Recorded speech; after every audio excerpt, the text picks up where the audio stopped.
이 선부 예배 나온 여러분들 모두에게 또 몸이 불편해서 나오지 못하여 유튜브로 듣는 여러분들 모두에게도 하나님께서 큰 평강 주시기 바랍니다. 아멘. 우리 옆에 분들에게도 하나님께서 큰 평강 주시기 바랍니다. 인사합니다.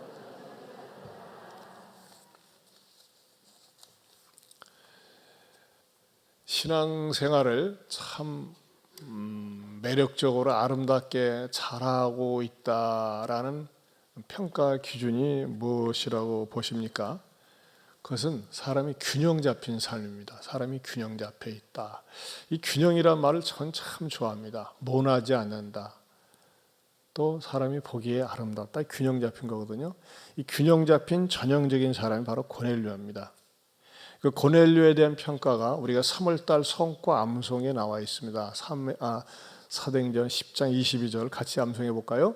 그들이 대답하되 백부장 고넬료는 의인이요 하나님을 경외하는 사람이라 유대 온 족속이 칭찬하더니, 여기 보면요 인간관계에 있어서는 의인이라 그랬어요. 의인은 뭡니까? 착한 사람이다, 선한 사람이다. 그리고 하나님을 경외하는 사람이다. 수직적으로는 그렇게 평가되는 겁니다. 그것뿐만 아니라 어떻게 됐어요? 온 족속에, 유다 온 족속에 칭찬을 받는다 그랬습니다.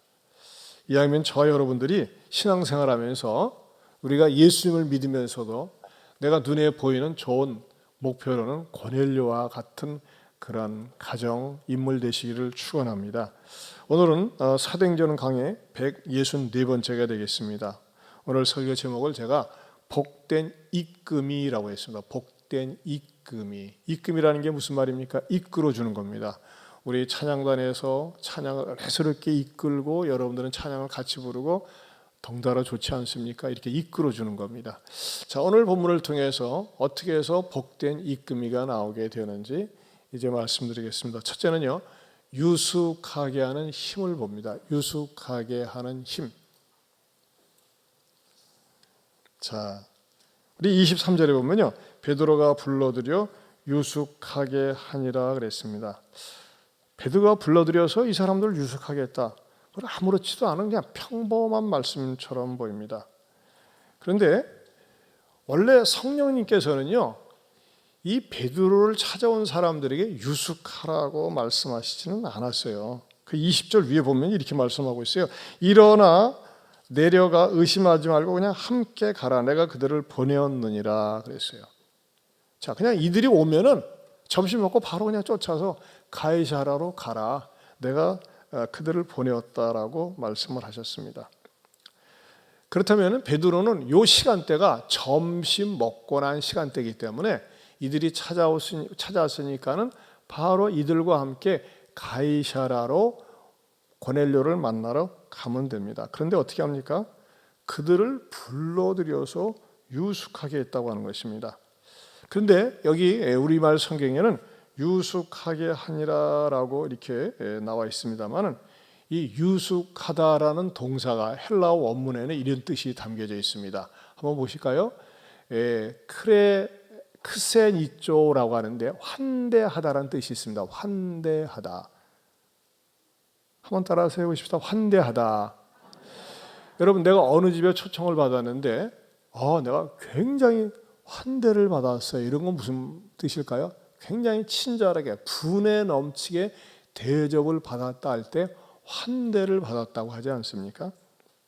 그런데 이 베드로가 이들을 유숙하게 한 사건, 환대하게 한 사건은 보통 사건이 아니라고 하는 것입니다.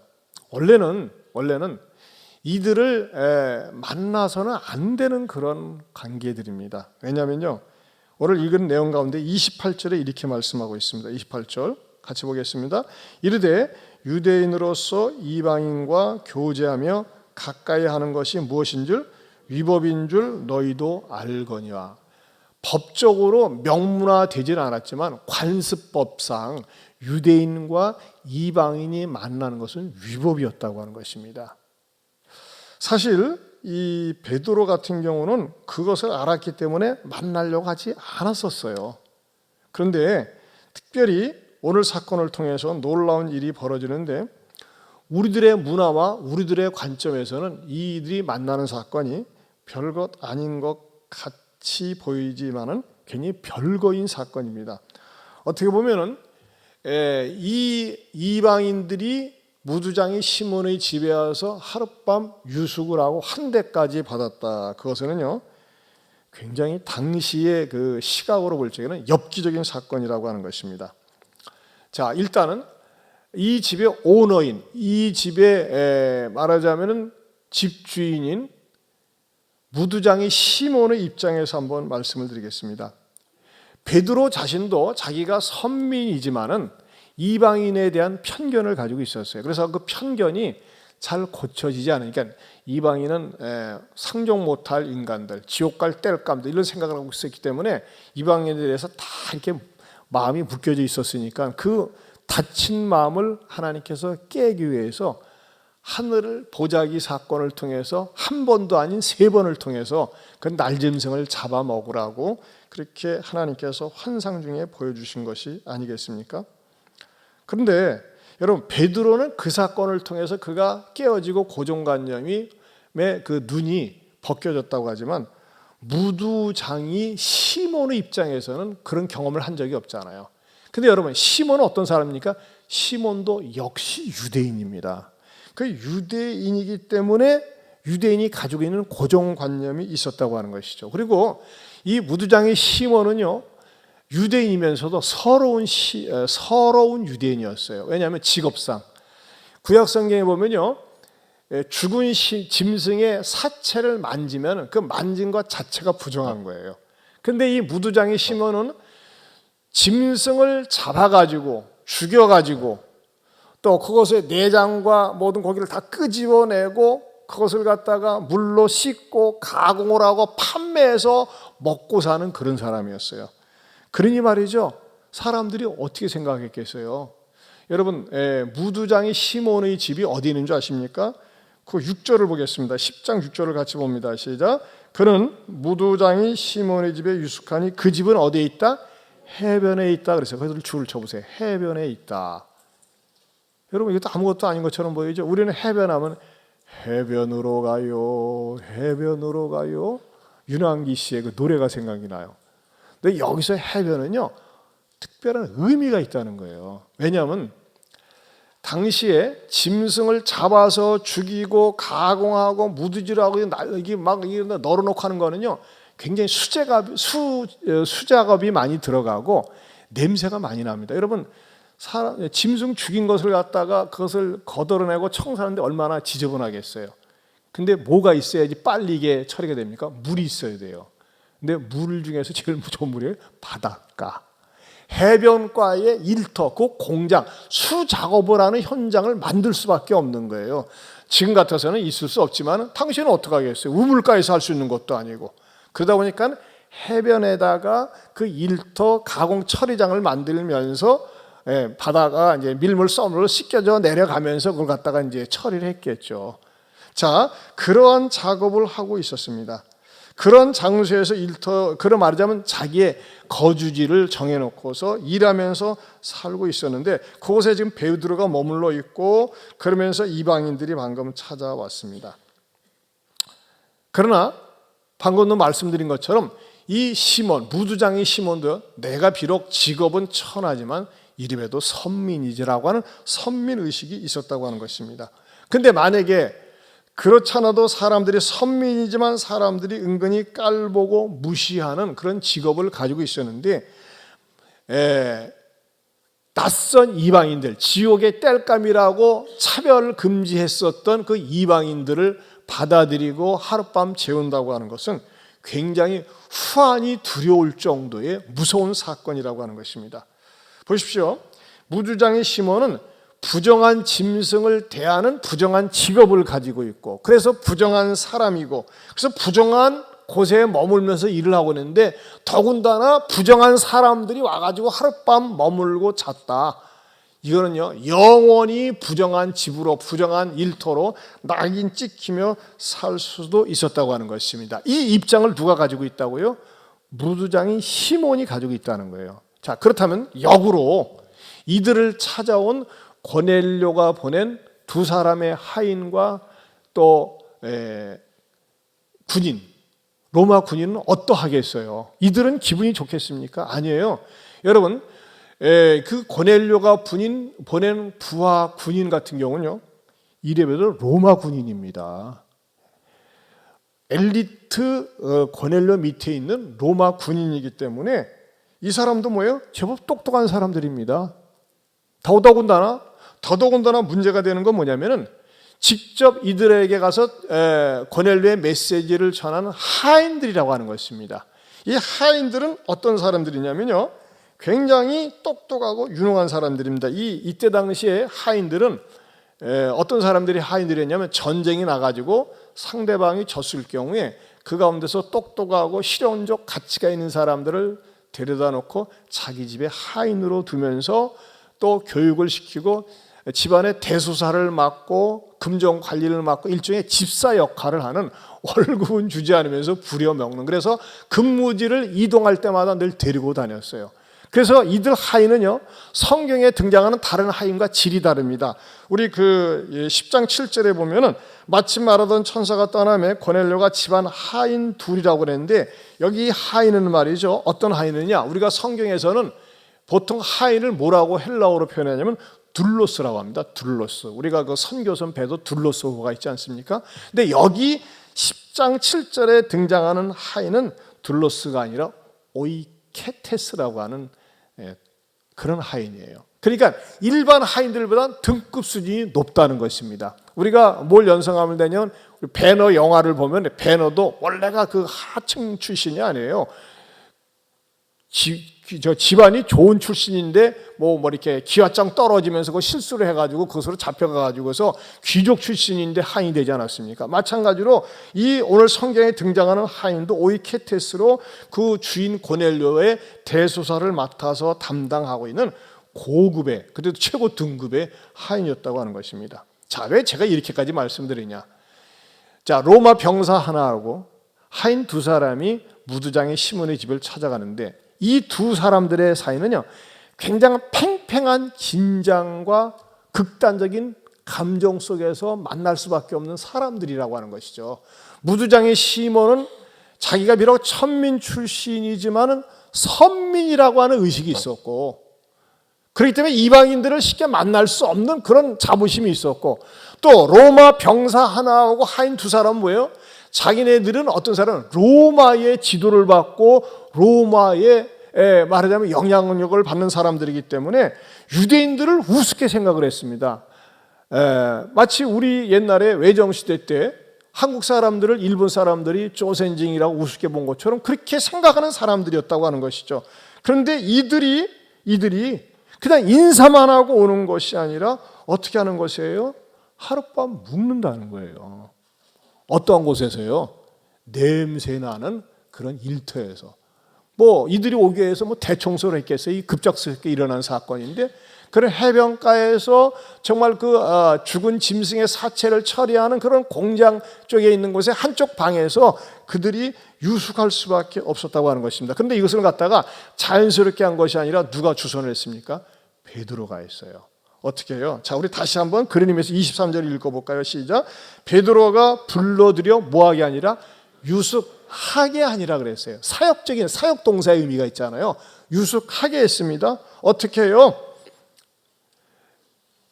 베드로가 주선화가 났으면서 베드로가 만난 하나님, 자기 마음속에 가지고 있었던 이방인에 대한 편견을 갖다가 완전히 내려놓고 이제 은혜를 받고 보니까 자기가 적극적인 실천 순종을 하는데, 이쪽 무두장의 시몬과 이쪽 로마의 하인과 로마 병사, 이들이 서로 만날 수도 없고 어울릴 수 없는 어울릴 수 있는 현실인데 이들을 하나로 묶으면서 어떻게 한 겁니까? 유숙하게 했다고 하는 것입니다. 자, 그렇다면 이 바탕 속에는, 이 정신 속에는 무엇이 가능하게 했을까요? 바로 복음 정신이 가능하게 한 거예요. 따라서 복음 정신. 복음 정신은 뭡니까? 십자가 정신입니다. 십자가가 원수된 사람들, 만날 수 없는 사람들, 어울릴 수 없는 사람들을 갖다가 십자가를 통해서 만나고 어울리게 만들었다고 하는 것입니다. 그래서 에베소서 2장 4절에 보면요, 이렇게 말씀하고 있어요. 새번역 성경입니다. 같이 읽겠습니다. 시작. 이방 사람이 양쪽으로 갈라져 있는 것을 하나로 만드신 분이십니다. 그분은 유대 사람과 이방 사람 사이를 가르는 담을 자기 몸 십자가로 허무셔서 원수된 것을 없애시고 하나가 되게 하셨습니다. 아멘. 여러분, 십자가의 위대한 능력은 뭡니까? 만날 수 없는 사람들, 접촉할 수 없는 사람들, 어울릴 수 없는 사람들을 십자가를 통해서 만날 수 있고 어울릴 수 있게 하고 그 다음에 하나가 되게 했다고 하는 것입니다. 자, 이들이 이렇게 하룻밤 유숙하면서 환대를 받은 다음에 그 이튿날 어떻게 됩니까? 만약에 이들이 와서 우리가 고넬료의 신분을 받았는데 당신을 모셔오라고 이렇게 연락을 받았습니다. 그냥 바로 데리고 갔더라면은 그 아름다운 그 관계가 형성되지 않았을 거예요. 그러나 하루 동안 있으면서 환대를 받으면서 마음의 문이 열리고 교제를 나누면서 어떻게까지 발전합니까? 23절 하반절 보면요, 23절 그 동그라미 친 데서부터 읽어봅니다. 이튿날 일어나 그들과 함께 갈새 요바에서 온 어떤 형제들도 뭐 했어요? 함께 가니라 그랬어요. 거기다 줄을 주세요. 어떤 형제들도 함께 갔다. 어울릴 수 없는 사람들이 어울리면서 갔다. 자, 가이사랴 고넬료의 심부름을 받고 요바에 왔던 사람들이 요바에 와가지고서 다른 사람들도 같이 어울릴 수 있으면서 같이 갔다고 하는 것은 아름다운 연합의 힘이요 하나됨의 모습이라고 하는 것입니다. 저는 여기서 귀한 진리를 발견합니다. 사실 말이죠, 우리가 이 세상에 살면서 어울리고 싶지 않은 사람이 있어요. 꼴보기 싫은 인간이 있어요. 마음에 들지 않고 어울리기 쉽지 않고 만나기 싫고 쳐다보고 싶지도 않은 인간들 있어요, 없어요? 네, 여러분은 없으시군요. 저도는 없습니다. 하지만 우리가 살다 보니까는 그런 사람들이 있어요. 심지어는 집안 식구 가운데 있어요. 심지어는요, 집안 식구 가운데서 만나면 쳐다보지도 않은 그런 사람도 있어요. 뭔가 옛날에 입었던 상처 때문에 긴장감과 계속해서 만나는 사람들이 있습니다. 직장에서도 그렇습니다. 저 사람하고 말도 섞기 싫어, 말도 하기 싫어 하면서 말이죠, 너는 너고 나는 나야, 그렇게 지내는 사람들이 있을 수 있습니다. 왜? 우리가 사람들 속에서 살다 보면은 상처를 받고 또 어떤 사람에 대해서 편견과 고정관념을 가질 수 있기 때문입니다. 그럼 그렇게 살아야 됩니까? 아니에요. 은혜를 먼저 받은 내가, 주님의 십자가 사랑을 체험한 내가 감히 하나님 앞에 나아갈 수 없는데, 하나님을 아버지라고 부를 수가 없는데, 나는 구원받을 수 없는데, 내가 예수님을 믿음으로 말미암아 구원받고 하나님의 자녀가 된 이상 이제는 내 눈앞에는, 내 마음속에는 원수가 존재할 수 없다는 것입니다. 상종할 수 없는 사람이 존재할 수 없다는 것입니다. 만날 수 없는 사람, 사귀고 싶지 않은 사람이 존재할 수 없다는 것입니다. 어떤 사람에게요? 십자가 체험을 한 사람에게. 하나님이 나를 정말 사랑하셨군요. 나 같은 죄인을 수용하시고 받아주시고 용서해 주셨군요. 이 은혜를 받은 사람에게는요, 적이 없습니다. 원수가 없습니다. 이런 사람이 먼저 화해의 손길을 내밀고 평화의 손길을 내밀 수 있어야 된다는 것입니다. 왜냐? 이것이 바로 복음의 정신이요, 십자가 정신이기 때문입니다. 여러분 가운데 혹시 그런 분 안 계세요? 목사님 말은 그럴듯한데요, 쉽지 않아요. 안 돼요. 어려워요. 나는 그 인간 정말 용서할 수가 없어요. 내가 먼저 선 내밀어요. 말도 안 돼요. 그런 분들 있어요. 죄송한 얘기지만 아직까지 십자가의 사랑에 푹 녹아 있지 못하거나 십자가 체험을 하지 않아서 그렇습니다. 아니, 어떻게 나 같은 인간이 구원받을 수 있습니까? 나 같은 죄인이 하나님의 자녀가 될 수 있습니까? 그 사랑에 감격하고 녹으면요, 내가 먼저 손 내밀 수 있고 양쪽으로 원수된 사람을 갖다 연결시킬 수도 있고 그런 아름다운 삶을 살 수 있다는 것입니다. 왜냐? 예수님께서 막힌 담을 헐어주셨기 때문입니다. 하나님께서 이 시간에 여러분들에게도 누구와 누구 사이가 막혀있고 어울리려고 하지 않고 만나려고 하지 않고 대화하려고 하지 않습니까? 여러분들이 다리 놓는 인생이 되어서 여러분들 때문에 하나가 되고 여러분들 때문에 서로가 평화를 누릴 수 있기를 축원합니다. 우리 찬양 가운데 이런 찬양이 있잖아요. 주는 평화 막힌 담을 모두 허셨네. 주는 평화 우리의 평화. 우리 한번 같이 불러보겠습니다. 주는 평화 막힌 담을 모두 허셨네. 주는 평화 우리의 평화 주는 평화 막힌 담을 모두 허셨네. 주는 평화 우리의 평화 염려다 맡기라 염려다 맡기라 주가 돌보시니 주는 평화 우리의 평화 염려다 맡기라 주가 돌보시니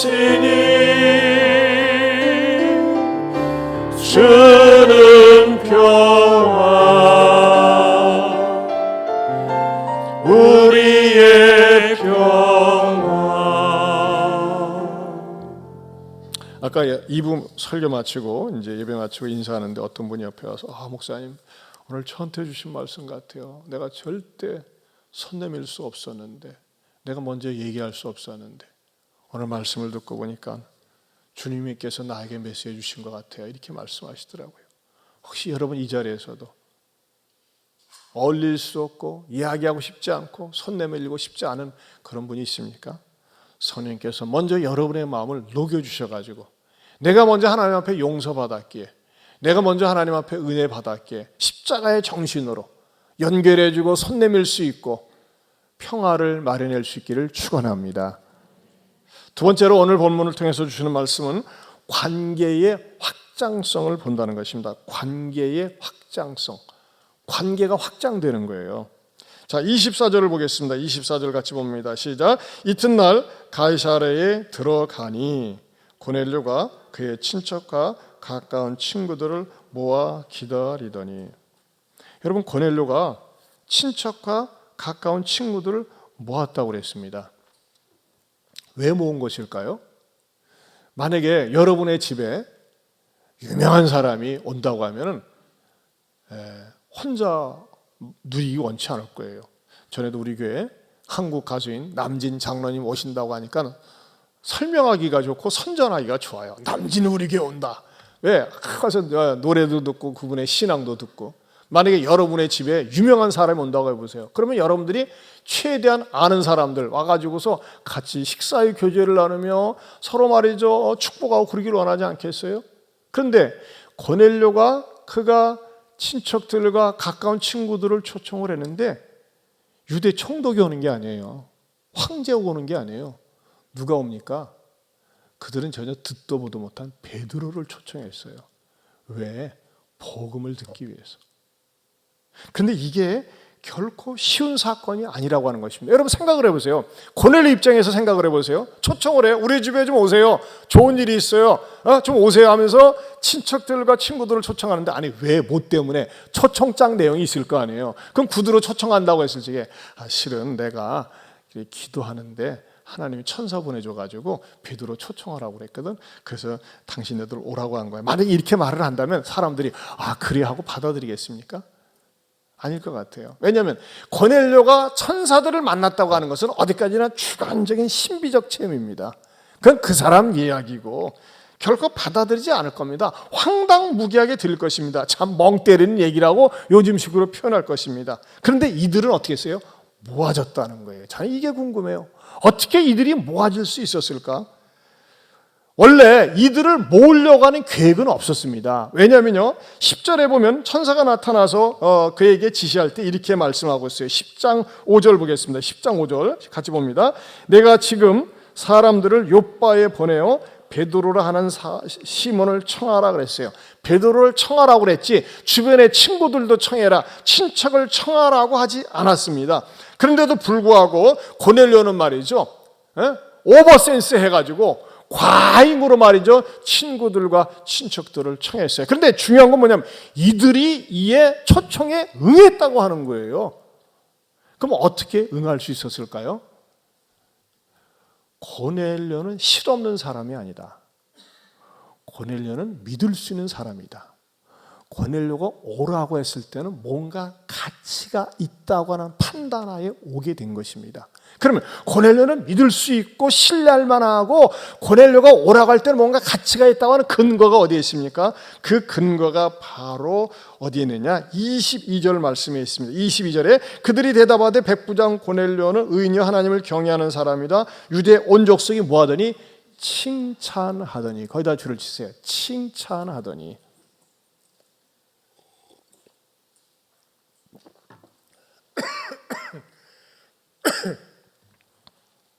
여러분, 사람이 사람을 칭찬하는 거 쉽지 않습니다. 더군다나 막 사람들 속에 소문내면서 칭찬하는 거 쉽지 않아요. 근데 오늘 칭찬은 범위가 어떻습니까? 유대 온 족속이 칭찬했다고 그랬어요. 무엇 때문에? 균형 잡힌 그의 삶 때문에. 무엇 때문에? 사람들한테는 의인으로서 하나님을 경외하는 사람으로서 이게 칭찬을 받았다고 하는 것입니다. 여러분, 우리가 칭찬을 할 때는 어떻게 됩니까? 그 칭찬할 때는요, 그 사람을 신뢰할 때 칭찬합니다. 여러분, 저는 이왕이면요, 저 여러분들이 신앙생활하면서 하나님과 사람 앞에서 칭찬받을 수 있기를 축원합니다. 제가 이번에 특세를 하면서 우리 유치부서부터 청대부까지 간증문을 써내도록 했는데, 우리 유치부에 우리 지우라고 하는 아이가 있어요. 그 아이가 시키지도 않았는데 제가 이제 계속 반복해서 고넬료의 믿음의 명문 가정 되자고 했더니 세상에 그림을 한 장 그려서 저한테 기증을 했습니다. 직접 그린, 유치부 아이가 그린 그림입니다. 고넬료 명문 가정 학교. 와, 감동이 돼가지고 나는 이 집안이 그런 가정 될 줄로 믿습니다. 여러분, 정말 고넬료는 연구하면 연구할수록 참 우리의 좋은 신앙의 모델이 되는 것 같아요. 고넬료가 자기가 친척들과 가까운 친구들을 초청할 정도로 그가 그러한 그 절도로 신임을 받고 있었다고 하는 거, 또 그들은 고넬료 그 말을 받아들인다고 하는 것은요, 구약의 이 사건과 비교해 볼 때 대단히 놀라운 사건입니다. 예를 들면요, 구약에 롯이라는 사람이 소돔과 고모라 성에 들어가서 살 때 소돔과 고모라 성이 워낙 음란하고 더러워서 하나님께서 그 성을 진멸하기 위해서 고넬료 가정에 보낸 것과 같은 천사들을 사람 모양으로 보냅니다. 그리고 그 집에 하룻밤 유숙합니다. 근데 유숙할 때 어떤 일이 일어나느냐, 그 소돔과 고모라 성에 살던 사람들이 막 집단으로 몰려와요. 왜냐하면 그 남자들이 예쁘고 미동처럼 보이고 진짜 핸섬하게 보이거든요. 그래가지고 그 남자들 끌어내가지고 남색을 하려고, 동성애를 하려고 그들을 막 끌어내려고 합니다. 그때 롯이 나서서 이런 짓 하지 말라, 이 사람들은 우리 집에 온 귀한 분들인다라고 말리자 그들이 막 성질나가지고 막 문을 부셔가지고 그들을 끄집어내려고 그래요. 그러면서 못된 짓을 하려고 합니다. 그때 천사들이 말이죠, 갑자기 급한 카드를 꺼냅니다. 어떻게 합니까? 거기 몰려드는 사람들에게 저들의 눈이 멀어질지어다 하니까 삽시간에 눈을 뜨고서 장님이 돼버려요. 막 사람들을 못 찾고 그래요. 그러면서 그 천사들이 롯에게 긴박한 긴급 발동 하나님의 메시지를 전합니다. 하나님께서 몇 시간 하면 이 소돔과 고모라를 불로 확 멸망시킬 테니까 당신에게 있는 가족들, 그러면서 구체적으로 언급을 합니다. 당신들 사위들까지 이 성에서 빨리 도망을 쳐라. 이렇게 구체적이면서도 확실한 메시지를 전합니다. 그래서 롯이 사이들한테 쫓아가 가지고 말이죠. 야, 사이들아, 우리가 있잖아, 이렇게 이런 상황 속에서 빨리 도망가라고 천사들이 지시를 했다, 그렇게 전해줍니다. 그랬을 때 사이들은 어떻게 반응을 보입니까? 창세기 19장 14절 같이 보겠습니다. 롯이 나가서 그 딸들과 결혼할 사이들에게 말하여 이르기를, 여호와께서 이 성을 멸하실 터이니 너희는 일어나 이곳에서 떠나라 하되, 그의 사이들은 무엇으로 여겼더라? 농담으로 여겼더라. 농담으로 여겼다고 하는 것입니다. 여러분, 하나님의 말씀을 농담으로 여겼습니다. 지금도 많은 사람들이 천국과 지옥이 있습니다. 예수님 믿지 않으면 심판받고 지옥 갑니다. 농담으로 여깁니다. 장난으로 여깁니다. 꾸며낸 얘기로 여깁니다. 아닙니다. 천국과 지옥이 분명히 있습니다. 그래서 제가 지지난 특세를 한동안에 한 주간 내내 천국과 지옥에 대해서 말이죠, 계속해서 말씀을 전했어요. 근데 간증문을 보니까 우리 애들이, 어떤 애들은 졸면서 듣는데, 가만있어 봐, 어저께 읽으면서 또 읽네. 그러면서도 애들이 말이죠, 천국과 지옥에 대해서 확신을 갖는 그런 아이들이 많이 있었다는 말씀을 들으니까 얼마나 감사한지 몰라요. 사랑하는 성도 여러분, 고넬료가 그런 위기적인 말씀도 아니고 어떤 종말론적인 말씀도 아니고 급박한 상황도 아니고 우리 집에 좀 한번 와. 왜? 베드로라는 분을 초청하라고 천사의 지시를 받았거든. 아주 평범하면서도 주관적인 메시지인데도 불구하고 친척들과 친구들이 왔다고 하는 것은 무엇을 밑바탕에 깔았다고요? 신뢰감. 믿을 수 있는, 그 사람의 고넬료의 말이라면 믿을 수 있어, 받아들일 수 있어라고 하는 그런 관계 형성이 되었다고 하는 것입니다.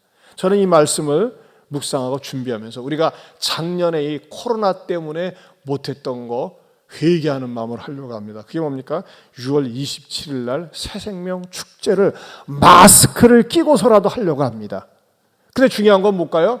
여러분들이 6월 27일 날 새생명 축제 복음을 전하는 그 자리에 여러분들이 평소에 아름다운 인간관계, 신뢰할 수 있는 관계, 여러분이 말을 하면 들을 만한 가치가 있네, 가볼 만한 가치가 있네, 그런 관계를 형성하면서 이 마스크를 끼고 코로나 상황 속에서도 와서 복음을 들을 수 있는 은혜의 멍석을 깔 수 있도록 여러분들이 준비해 주시기를 바랍니다.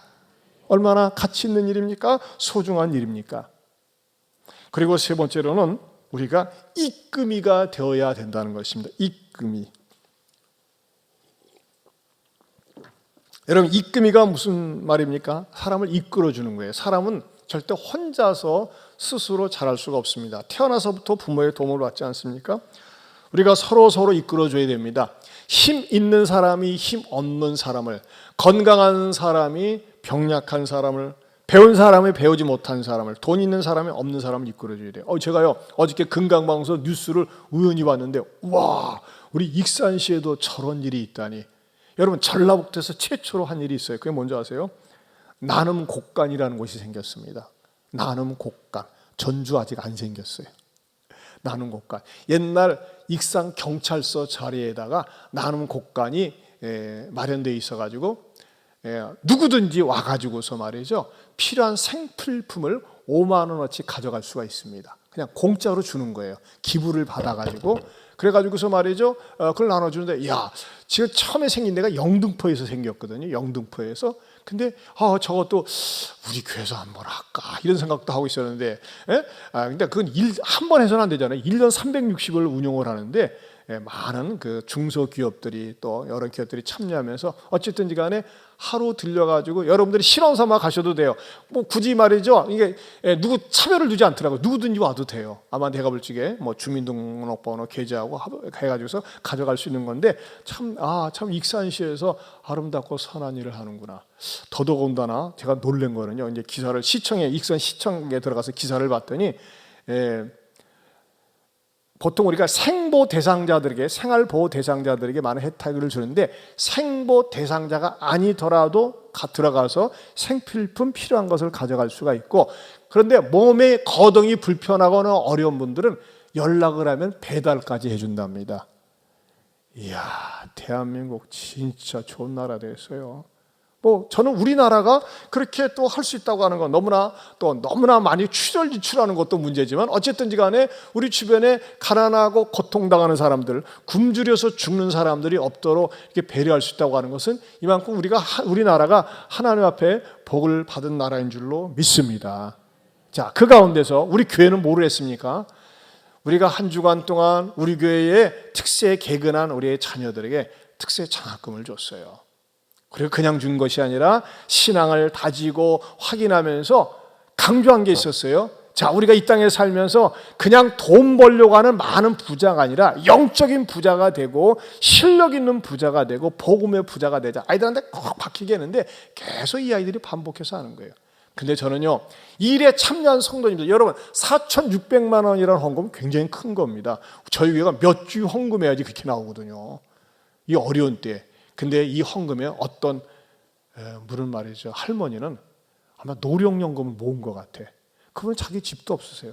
근데 그래가지고 그것을 모아가지고 200만 원을 온라인으로, 그분은 말이죠, 자기 자녀가 아들이나 딸이나 직계 가족이 아무도 교회 나오지 않아요. 그런데도 불구하고 200만 원 경건 장학금으로 헌금한다고 하면서 말이죠, 이렇게 연락을 개인적으로 목사님 이거 받아주세요 하면서 온라인으로 이렇게 헌금을 교회 앞에 하셨더라고요. 참 가슴이 뭉클했습니다. 왜? 나보다는 다음 세대에, 나보다는 우리의 자녀 세대에 믿음으로 잘 양육받고 훈련받기를 원하는 마음으로 그렇게 했다고 하는 것입니다. 여러분, 그렇습니다. 우리를 딛고 일어서서 우리가 디딤돌이 되어서 우리의 자녀 손들이 믿음으로 다음 세대를 책임지는, 이 나라를 이끄는 그런 훌륭한 자녀들로 양육받고 훈련받고 자라날 수 있기를 축원합니다. 저희 교회는요, 가만히 보면요, 이 잔잔한 감동을 주는 그런 입금이들이 꽤 있으세요. 참 얼마나 고맙고 감사한지 모르겠어요. 지난주 금요일 날 유치부서부터 청대부까지 간증을 했었거든요. 근데 이제 유치부는 한글을 모르니까는 아이들한테 물어봐가지고 너 이번 특세 참석하면서 어땠어? 그것을 대피를 하고 그래서 어머니가 대신 간증을 하셨었어요. 그래서 어머니로부터 이렇게 청년대학부까지 간증을 했는데 그 가운데서 고3 되는 우리 김예빈이라는 학생이 간증을 했는데 굉장히 감동을 줬어요. 왜냐하면 예빈이는 10년 전에 초등학교 2학년 때 아빠가 먼저 세상을 떠났어요. 그리고 그 집안은 딸이 셋이고, 여러분 30대 중반에 남편이 세상을 떠나고 아빠가 떠났을 때 그 슬픔은 얼마나 컸겠어요. 그 집사님이 전주에 사는데 그럼에도 불구하고 그 슬픔 가운데서도 늘 주의 전을 찾고 하나님 앞에 특세 한 번도 결석한 적이 없어요. 그 사진을 잠깐 여러분에게 보여드리면 말이죠. 또 우리 집사님 찾으셨어요. 오셔가지고 늘 유아부실에 앉아서 기도하고, 이전 예배당의 모습입니다. 유아부실에 앉아서 이렇게 같이 기도하고, 또 그 다음 사진 보면 이전 예배당에서 특세 그때 이렇게 마스크 벗고 할 때는 안수 기도도 했는데 꼭 나와서 기도받고, 그 안경 낀 애가 이제 저렇게 컸을 때 얘기고, 그 다음 사진은 제가 이제 어려서 이제 그 안경 낀 옆에 애가 예빈이에요. 그때 이제 제가 신방 가가지고 그때 제가 굉장히 수척했었더라고요. 어쨌든지 간에 그 애가 지난주 금요일에는 늠름당당하게 이렇게 간증을 했습니다. 또 간증 내용이 굉장히 감동적이어서 제가 한번 여러분에게 다시 한번 소개해드리겠습니다. 안녕하세요. 저는 고등학교 3학년 김예빈입니다. 먼저 작년에는 코로나 때문에 특별 새벽 기도를 하지 못했지만 이번에 이렇게 들을 수 있게 되면 너무나 감사합니다. 저는 어릴 때부터 개그 특세에 한 번도 빠진 적이 없습니다. 이번 연도에도 10대의 마지막인 만큼 처음부터 마음가짐을 새롭게 해야 됐다고 다짐을 했습니다. 새벽기도 나가기 며칠 전부터 자기 전에 기도를 진심으로 드렸고, 그로 인해 특세 때도 피곤하지 않게 하나님께서 도와주셨습니다. 특세 일주일간 항상 목사님 말씀이 저에게 찬송가 가사처럼 달고 오묘한 그 말씀, 생명의 말씀 같았고, 말씀 한마디 한마디가 저의 마음에 와닿고 찔림이 있는 말씀이었습니다. 그 중에 제일 감사했었던 인상적인 말씀은 영적 부자, 실력 부자, 복음 부자라는 말씀이 제 마음에 와 닿았고 일주일 새벽 기도 내내 그 말씀을 붙들고 기도했습니다. 들려주신 말씀을 통해 나는 하나님의 것이다 라는 생각이 저희 마음속에 완전히 들어왔고, 평소에 지옥을 생각하며 살지 않았는데 이번 특세를 통해 한 번도 천국과 지옥을 내 머릿속에 자리 잡게 되었고, 지금까지 드렸던 특세 중 정성을 다해 기도하고 찬양을 하나님께 드렸던 것 같습니다. 매 순간 기도와 찬양을 통해 나의 이름이 하나님의 생명책에 기록되어 있다는 걸, 하나님이 나를 너무나 사랑하신다는 것을 온몸을 통해 느꼈습니다. 또한 세상에 아무리 잘나고 유명한 사람, 부자가 되었다 할지라도 자살하면 지옥 간다는 그 말씀을 잊지 않았고, 지금의 환경을 바라보고 영원히 저 천국의 소망을 두는 인생, 꽝인 인생이 아니라 하나님 만나 로또 인생을 살겠다고 다짐했습니다. 일주일 동안 특세를 통해 기도드렸던 것들 중에 응답받은 것이 여러 개 있습니다. 그 응답을 통해 하나님이 정말 나를 많이 사랑하시는구나 하는 것을 깨달았습니다. 예컨대 금요 특세 때 엄마와 언니가 초등 2부 출석 체크로 봉사를 하셔서 일찍 가는 날이었는데, 제가 그날 새벽에 배가 찢어질 듯이 아파서 땅 방바닥에 주저앉을 정도였습니다. 그래도 가야 된다면서 새벽기도 나왔는데 교회 와서 앉는 순간 아픈 배가 싹 나섰습니다. 그때 딱 들었던 생각이 마귀가 나를 지금 하나님께 기도드리지 못하도록 하기 위해서 막는구나 생각을 했고, 그 유혹을 이겨내고 하나님이 저에게 이 시간에 나와 기도드리게 하시며 정말 감사드립니다. 저는 전주와 익산을 오고 가며 하나님께 더욱 간절히 원했던 것은 이번 특세에 안전하게 또 졸지 않고 피곤하지 않도록 미술대학 시각디자인 진학을 놓고 손끝에 창의적이며 많은 사람들의 마음을 울리는 재능과 달란트 주시기를 기도하였습니다. 또 기도도 처음에는 10분 정도만 했는데 오히려 매 시간마다 20분 이상 기도량이 늘어났습니다. 기도하는 내내 목사님의 말씀을 떠올리며 나도 현승원 대표처럼 하나님께 쓰임받고 다른 사람들을 위해 더 기도하는 예배자, 기도자, 전도자로 하나님의 자녀답게 살겠다고 기도를 했습니다. 목사님께서 하신 말씀이 형승원 대표 같은 사람을 주변의 인생의 멘토, 신앙의 멘토로 삼으라고 하셨는데, 그 말씀을 듣는 중에 제 주변에는 의외로 여러 멘토들이 있었습니다. 바로 목사님, 우리 엄마, 그리고 우리 할머니 등 많은 사람들이 있었는데 나는 왜 그동안 그분들을 제대로 배우지 못했을까라고 하는 자책감이 들었습니다. 그래서 더욱 하나님께 나도 그들과 같이 하나님께 절실히 기도하고 쓰임받는 제가 되게 해달라고 기도했습니다. 특히 이번 특세는 저에게 너무나도 큰 감동과 축복이었던 소중한 기억이었습니다. 이렇게 10대의 마지막을 하나님과 더욱 가까워지도록 기회 주시고 성령님 저의 마음에 충만케 하심 감사합니다. 앞으로도 하나님의 말씀을 절대 잊지 않으면서 항상 하나님의 말씀 안에서 살기 위해 기도하고, 십계명을 지키고 11조 꾸준히 하고 남을 위해 기도하고 말씀을 읽으며 하나님께 쓰임받는 영적 부자, 실력 부자, 복음 부자가 되겠다고 다짐했습니다. 특세 기간 동안에 말씀을 통해 은혜 주신 목사님과 교육자님들, 그리고 고등부 선생님들의 기도로 일주일간 코로나로부터 지켜주시고 기도가 늘고 영적으로 깨우쳐 주심에 진심으로 감사합니다. 순종하는 자녀 되겠습니다. 할렐루야. 정말 뿌듯해요. 여러분 생각을 해보세요. 사실 이른 어린 나이에 아빠를 여의고 엄마랑 여러분 혼자 사는 것도 힘든데 여러 가지 불편하고 어려운 게 한두 개겠습니까? 사실 우리 곽 집사님이 전에 그런 적 안정하셨어요. 일주일 동안 사는 게 얼마나 힘들고 어려운지, 교회만 오면 너무나 좋고 교회를 떠나기가 싫었다고 그랬어요. 지금도 교사하고 계시거든요. 근데 믿음으로 잘 감당하고 이기면서 이렇게 자녀들이 우뚝 세워져 가고 있는 거. 큰딸은 지금 대학생활 전북대학교에서 열심히 또 신앙생활, 우리 교회 또 교사로 하면서 청대부도 열심히 나오고 있습니다. 반면에요, 안타까운 분도 계세요.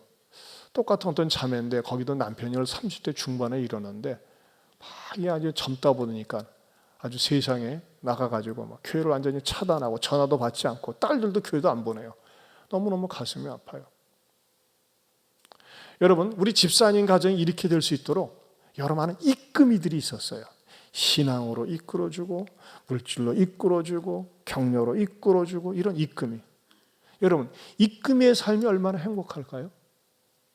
여러분, 우리 익산시에서 이렇게 나눔 곳간 마련했다는 게 얼마나 뿌듯하고 자랑스럽습니까? 익산시에 정말 물질적으로 생필품이 없어서 고통당하는 사람 더 이상 고통당하지 않겠구나, 이끌어주는 거 얼마나 좋습니까? 신앙으로 이끌어주세요. 신앙으로. 믿음 없는 여러분의 자녀들을 갖다가 기다리고 인내하면서 이끌어주세요. 여러분, 고넬료는 어떤 역할을 했어요? 믿음이 전혀 없고 하나님을 모르는 자기 친척들, 친구들을 갖다가 이끌어주면서 한데 모아서 복음을 듣게 하지 않았습니까? 저는 우리 이한교회 모든 성도들이, 저와 여러분들이 우리의 가정 속에서 믿음 없는 자녀들이나 남편이나 아내들에게, 또는 여러분의 일터 속에서, 여러분의 모임 속에서 내가 가지고 있는 은사와 축복들을 가지고 베풀고 나누면서 이끌어주는 축복의 이끌이가 될 수 있기를 주님의 이름으로 축원합니다. 우리 이 찬양 다시 한번 부를까요? 주는 평화.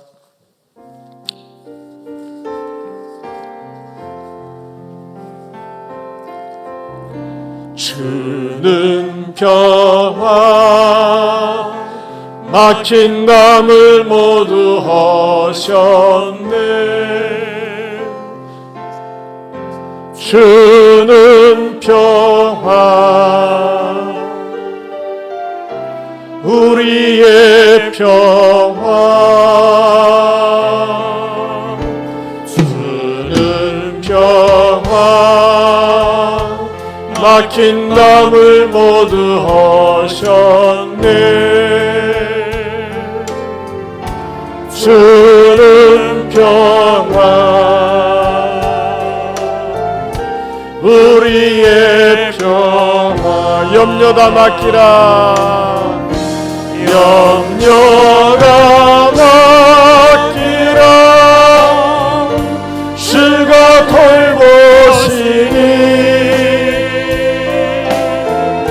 주는 평화, 우리의 평화. 염려가 맡기라, 주가 돌보시니 주는 평화, 우리의 평화. 우리 시간에 주신 말씀 붙들고 기도하기 원합니다. 여러분의 가정은 평스럽습니까? 불화가 가득 차 있습니까? 어둠이 있습니까? 빛이 있습니까? 여러분의 일터는 어떻습니까? 여러분의 학교는 어떻습니까? 여러분의 모임의 공동체는 어떻습니까? 혹시 만나기 싫고 어울리기 싫고 꼴로 보기 싫은 그런 사람이 있습니까? 있을 수 있습니다. 그러나 내가 화평의 손길을 내밀어야 됩니다. 내가 연결 인생이 되어서 그들을 맺혀줘야 됩니다. 주님, 나부터가 먼저 용서해 주시고 나부터가 다시 하나님과 화평하게 하시고 평화를 맺게 하시고 십자가 사랑으로, 십자가 정신으로 연결하게 하여 주시옵소서. 용서하게 하여 주시옵소서. 만날 수 없는 사람들, 어울릴 수 없는 사람들, 그들을 만나게 해주었던 베드로처럼 나도 이렇게 다리를 놓고 이끌이가 되어서 살게 하여 주시옵소서. 복음을 모르는 사람들을 이끌기 원합니다. 어려운 사람들을 이끌기 원합니다. 하나님께서 주신 건강, 물질, 기회를 가지고 아름답게 이끄는 복된 사람이 되게 해달라고 우리 주신 말씀을 붙들고 우리 주여 한번 부르고 기도합니다. 주여, 하나님 아버지 감사합니다. 오늘도 말씀을 통해서 들려주시고 깨닫게 해주시고 감사합니다. 아름다운 광대의 학장소를 가지고 계시고 하나님 아버지 앞에서 이끄는 삶을 살게 하여 주시옵소서. 축복의 삶의 주인공이 되게 하여 주시옵소서. 하나님 아버지와 감사합니다. 기도합니다. 우리의 관계가 세상에서 칭찬을 받을 수 있도록 의인이와 하나님을 경외하는 사람으로 칭찬받게 하여 주시옵소서. 주님 나라 복음을 위해서 더욱더 순종하겠습니다. 우리의 승리가 되게 하여 주시옵소서. 하나님 아버지, 베드로는 결코 어울릴 수 없는 사람들, 상종할 수 없는 사람들, 그 사람들을 베드로 자신이 체험한 주님, 그 주님을 통해서 서로 연결해주고 이끌게 해주었습니다. 고넬료는 주님, 그하고 직접 관계가 없지만 혼자만 받기에는 너무나 아쉬워서 그 복음을 듣기 위해서 그의 친척들과 친구들을 모았습니다. 그는 의인이요 하나님을 경외하는 사람이라고 칭찬을 받았습니다. 주님, 우리 모두도 이왕이면 이렇게 아름답고 복된 삶, 고넬료와 같은 삶 살게 하여 주시옵소서. 나 때문에, 내가 이끄는 것 때문에 행복하고 즐겁고 살맛 나는 세상을 만드는 이 쓰임받는 우리 모두가 되게 하여 주시옵소서. 이제는 우리 주 예수 그리스도의 은혜와 하나님 아버지의 변함이 없는 사랑과 성령님의 감화감동 교통하심의 은혜가 이렇게 복된 이끔의 삶을 살겠노라고 다짐하는 모든 성도들 위해 영원토록 함께 있을지어다. 아멘.